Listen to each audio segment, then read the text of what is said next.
여러분, 오늘 우리는 하나님의 말씀 마태복음 3장 1절에서 12절 말씀을 함께 묵상하겠습니다. 그리고 우리가 부를 찬송은 찬송가 516장 옳은 길 따르라 의의 길을 하는 찬양을 함께 찬양하도록 하겠습니다. 오늘 말씀은 이렇게 시작됩니다. 그때의 세례 요한이 이르러 유대 광야에서 전파하여 말하되 회개하라 천국이 가까이 왔느니라 하였으니 저는 선지자 이사야를 통하여 말씀하신 자라 일렀으되 광야에 외치는 자의 소리가 있어 이르되 너희는 주의 길을 예비하라 그의 오실 길을 곧게 하라 하였느니라. 이 말씀도 우리가 너무나 잘 아는 말씀입니다. 그리고 성탄절을 앞두고 흔히 주의 길을 예비하라 하는 주제와 제목으로 많이 설교를 하기도 하고 또 여러분들도 설교 말씀을 들었을 것입니다. 바로 오늘은 세례 요한, 사실 이 세례 요한이라고 말하고 있지만은 세례자 요한, 세례를 주는 사람 요한이다 이렇게 말하는 것이 조금 더 정확한 표현이 아닐까 이렇게 생각할 수 있습니다. 그러나 우리가 다 보편적으로 세례자 요한, 세례 요한 이렇게 말하고 있습니다.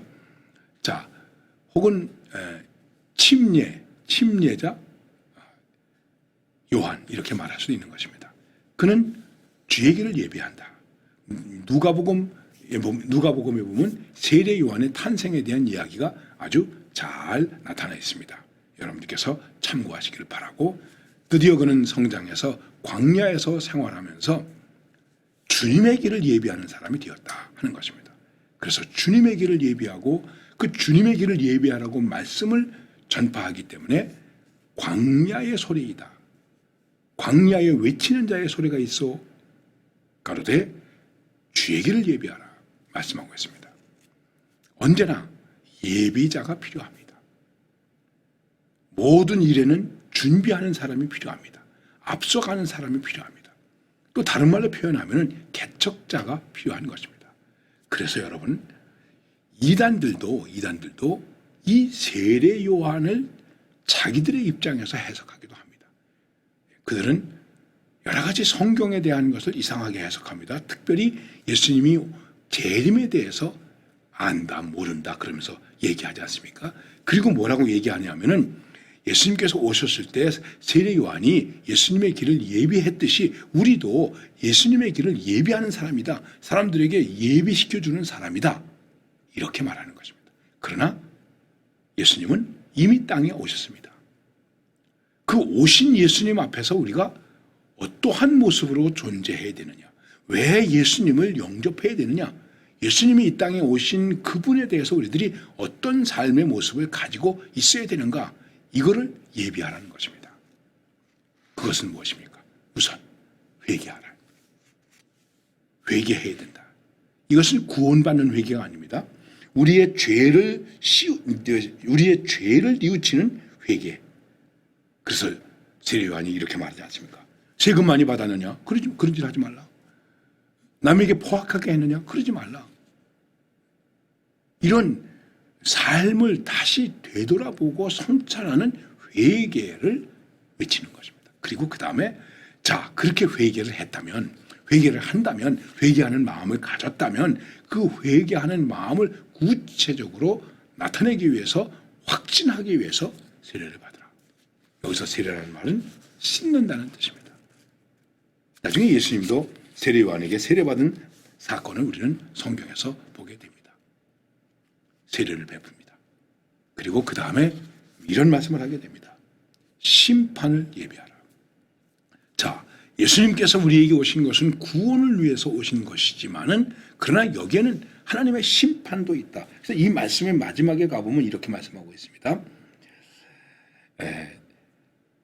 손에 키를 들고 자기의 타작마당을 정하게 하사 알곡을 모아 곳간에 들이고 쭉정이는 꺼지지 않는 불에 태우시리라. 나는 여러분들에게 물로 세례를 주지만 이분은 성령과 불로 세례를 주시는 분이시다. 나는 너희로 회개하기 위해서 물로 세례를 주지만 이분은 나보다 능력이 많으시다. 나는 그의 신을 풀기도, 구두끈도, 그 신발의 끈도 풀기도 나는 감당할 수 없는 사람이다. 또 나아가서 이렇게도 말합니다. 그는 바리새인들과 세리들이 세례를 이제 받으러 오는데 세례를 받으러 오니까 그들에게 말합니다. 너희들 세례를 받으러 왔느냐? 세례 베푸는 데로 오는 것을 보고서 목사의 자식들아, 누가 너희를 가르쳐서 임박한 진노를 피하려고 하는 것이냐? 회개에 합당한 열매를 맺어라 하는 말씀을 합니다. 형식적인 세례만 받는 것이 아니라 회개에 합당한 열매를 맺어야 되는 것입니다. 그렇게 해서 어떻게 합니까? 주님의 길을 준비시키는 것입니다. 여기서 우리가 세례 요한이 베푼 세례의 의미도 중요한 것이지만 그 속에서 조금 더 깊이 생각해야 될 문제는 회개에 합당한 열매.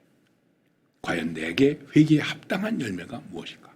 가장 기본적으로 회개에 합당한 열매를 맺으려면 내가 무슨 죄를 회개해야 하는지를 알아야 돼요. 죄를 알아야 돼요. 깨달아야 돼요. 그리고 그 죄에 대해서 내가 가슴 아프게 생각해야 돼요. 내가 이런 죄를 지은 죄인이로구나. 나를 누가 이 죄에서 구원해 줄 수 있겠는가라고 하는 죄인으로서의 자기 실존을 베드로가 주여 나는 죄인으로서이다.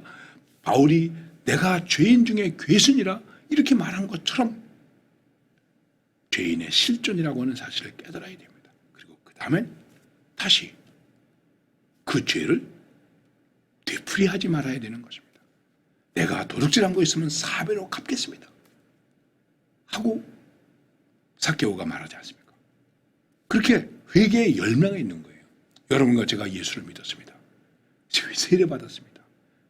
우리가 가지고 있는 회개에 합당한 열매가 무엇입니까? 여러분, 처음에는 회개에 합당한 열매가 있는 것 같은데 세월이 지나면서 회개에 합당한 열매를 갖지 못하고 외식하게 됩니다. 그러면 우리도 어떻게 되겠습니까? 바리새인들처럼 주님 앞에서 독사의 자식들아, 이러한 책망을 받을 수밖에 없지 않습니까? 주님의 길이 우리에게 예비됩니까? 주님의 길이 내 앞에 예비됩니까? 말씀을 들을 수 있는 길이 예비됩니까? 은혜를 받을 수 있는 길이 예비되고 있습니까? 그 예비됨은 내가 회개하는 것인데 그 회개는 회개에 합당한 열매가 있어야 된다는 것입니다. 그래야만이 심판도 면할 수 있다라고 세례 요한은 말하고 있는 것입니다. 오늘 우리가 깊이 생각해 보십시다. 우리는 언제든지 주일에 가서 은혜를 받아야지. 오늘도 말씀을 들으면서 은혜를 받아야지. 그럴 때마다 세례 요한의 이 말씀을 생각해야 됩니다. 내게 주님의 길이 예비되었는가? 옛날로 말하면 신장로처럼 주님의 길이 예비되었는가? 밀림의 수풀을 다 제거하고 길을 내듯이 주님을 만날 수 있고 은혜를 받을 수 있는 길이 내게 준비되어 있는가? 그것은 무엇입니까? 회개하는 것입니다. 회개에 합당한 열매를 갖는 것입니다.